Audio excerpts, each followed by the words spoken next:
कानी बहू। किशोरी लाल जी के बेटे राघव की शादी की बात जगह जगह चल रही थी, लेकिन किशोरी लाल जी को कोई लड़की पसंद ही नहीं आती थी। और उसकी एक ही वजह थी, किशोरी लाल जी का लालची होना। उनको लड़की वालों से मोटा दहेज चाहिए था और इसी चक्कर में एक दिन वो एक बहुत पैसे वाले के घर अपने बेटे का रिश्ता लेकर पहुंचे। उस आदमी का नाम था ओम प्रकाश। देखिए किशोरी लाल जी, मेरी एक ही बेटी है और मेरी सारी संपत्ति जायदाद सब कुछ मेरी बेटी नैना का ही है। पापा, नाम से लगता है बहुत खूबसूरत होगी। कितना अच्छा नाम है ना, नैना। ओ, वैसे बात तो सही है आपकी। अब इतना पैसा है, जमीन जायदाद है, इकलौती बेटी, आप भी क्या करेंगे? सब कुछ उसे ही देंगे ना। बिल्कुल ठीक पहचाना आपने। बस बेटी की शादी और सारी जायदाद उसके नाम। पापा, बिना देखे हाँ कर दीजिए ना। इतना अच्छा रिश्ता फिर कहाँ मिलेगा? माला माल हो जाएंगे हम। मैं अपनी बेटी को बुलाता हूँ। अरे नहीं नहीं नहीं नहीं, आपकी बेटी का नाम नैना है, सुनकर ही लगता है बहुत सुंदर होगी। रहने दीजिए अंकल, मैं तो आपकी बेटी के नाम से ही इतना खुश हो गया हूँ कि उसे बिना देखे शादी करने को तैयार हूँ। अब तो मैं उसका चेहरा सीधे शादी के बाद ही देखूंगा। और इस तरह राघव नैना का चेहरा नहीं देखता और उससे शादी कर लेता है। शादी के बाद अपनी सुहाग रात पर जब राघव नैना का घूंघट उठाकर देखता है तो नैना की आंखें बंद थी। कितनी खूबसूरत हो तुम नैना, जरा अपनी आंखें खोलकर मेरी तरफ देखो तो सही। नहीं, मुझे शर्म आती है। अरे, मैंने तुम्हें शादी से पहले भी नहीं देखा, और अब अगर तुम आंखें खोलकर मुझे देखोगी भी नहीं तो मुझे अच्छा कैसे लगेगा? इससे पहले कि नैना अपनी आंखें खोलकर राघव की तरफ देखती, अचानक से लाइट चली गई और राघव नैना को पूरी तरह से देख भी नहीं पाया। अगली सुबह नैना राघव के लिए नाश्ता बनाकर लेकर आई। अरे ये क्या, आधा पराठा सेका हुआ है और आधा बिल्कुल कच्चा।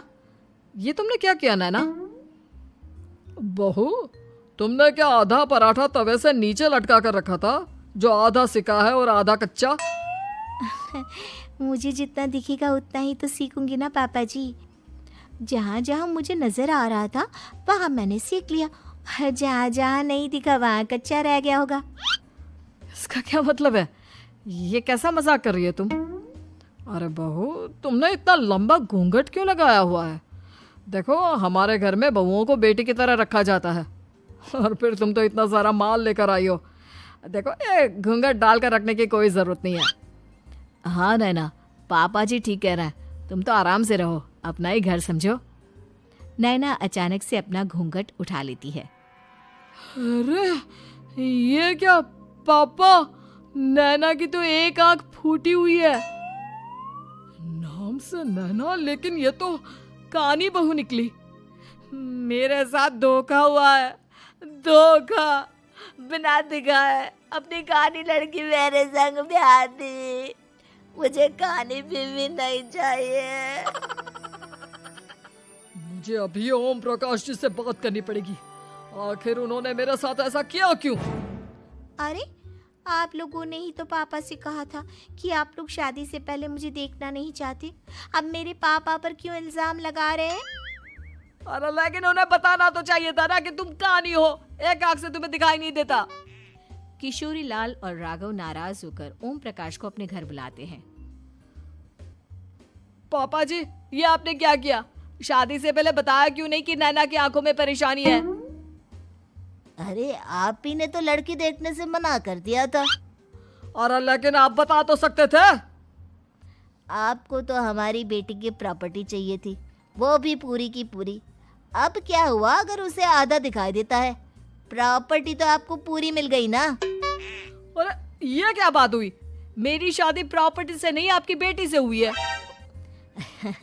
अब ये तो पहले सोचना चाहिए था, तब तो मेरी प्रॉपर्टी देखकर तुम्हारी जुबान लप लपा रही थी। लेकिन मैं कानी लड़की को अपनी बीवी बनाकर नहीं रख सकता। पापा, कुछ करिए ना आप। हाँ, करता हूँ। देखिए ओम प्रकाश जी, आप हमारे साथ ऐसा नहीं कर सकते। और तुम देखो, अगर तुमने मेरी बेटी से शादी तोड़ी ना, तो जो भी प्रॉपर्टी मैंने तुम्हें दी है वो तो पूरी की पूरी वापस ले ही लूँगा, और आधी प्रॉपर्टी तुम्हारी भी लूँगा। अरे मेरी आधी प्रॉपर्टी भला क्यों लेंगे आप? इसलिए क्योंकि मेरी बेटी को आधा नजर आता है और उसकी नज़र अभी तक तुम्हारी आधी जायदाद पर ही पड़ी है। अब तुम उसे घर से निकालोगे तो कुछ तो लेकर जाएगी ना। और अगर हम आपकी बेटी को अपने घर की बहू बना कर रखे तो? तो तुम्हारी पूरी प्रॉपर्टी तुम्हारी ही रहेगी, और जो मैंने तुम्हें दिया है ना, उसमें से बस मैं आधा लेकर जाऊंगा। अरे लेकिन अब आप अपनी दी हुई प्रॉपर्टी में से आधी वापस क्यों लेकर जाएंगे?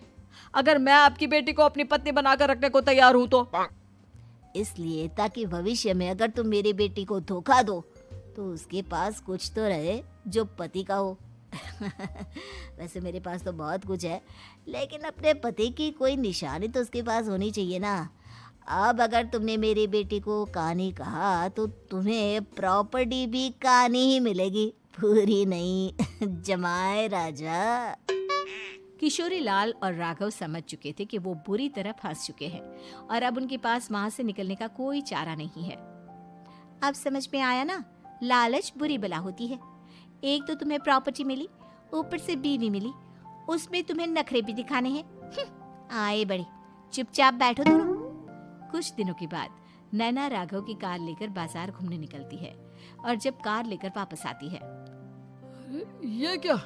एक तरफ से मेरी गाड़ी पूरी खराब हो चुकी है। लगता है तुमने मेरी गाड़ी को किसी दूसरी गाड़ी के साथ एक्सीडेंट किया है। अरे अरे कितना बड़ा नुकसान कर दिया तुमने बहू। वो क्या है ना पापा जी, मुझे एक आंख से दिखाई नहीं दे रहा था, सामने से गाड़ी आ रही थी। मुझे तो सिर्फ आधा ही दिखाई दिया और वो गाड़ी मेरी कार से रगड़ते हुए निकल गई। अब मैं क्या करूं बताओ? आप इसे ठीक कराने के पैसे कौन देगा? तुम्हारे पापा? तुमने मुझसे इस तरह से बात की? अभी रुको। नैना राघव की शिकायत ओम प्रकाश को कर देती है। देखो राघव, अब जो मेरी आधी प्रॉपर्टी तुम्हारे पास थी ना, उसमें से आधी और मैं लेकर जाऊंगा, क्योंकि तुमने मेरी बेटी को डांटा। अरे नहीं नहीं पापा जी, गलती हो गई, माफ कर दो। गलती की तो कोई गुंजाइश ही नहीं। अगली बार मेरी बेटी को डांटा तो बची हुई आधी में से आधी और ले जाऊंगा। लालच के चक्कर में हम दोनों ने बहुत बड़ी गलती कर दी बेटा। एक तो तुम्हें कानी बहू मिली और ऊपर से जो माल मिला वो भी काना। इस तरह राघव की हर एक गलती पर ओम प्रकाश उसकी प्रॉपर्टी का आधा आधा हिस्सा लेकर अपना सारा माल वापस ले गया और राघव को कानी बीवी से काम चलाना पड़ा। भाई लालच वाकई में बुरी बला है।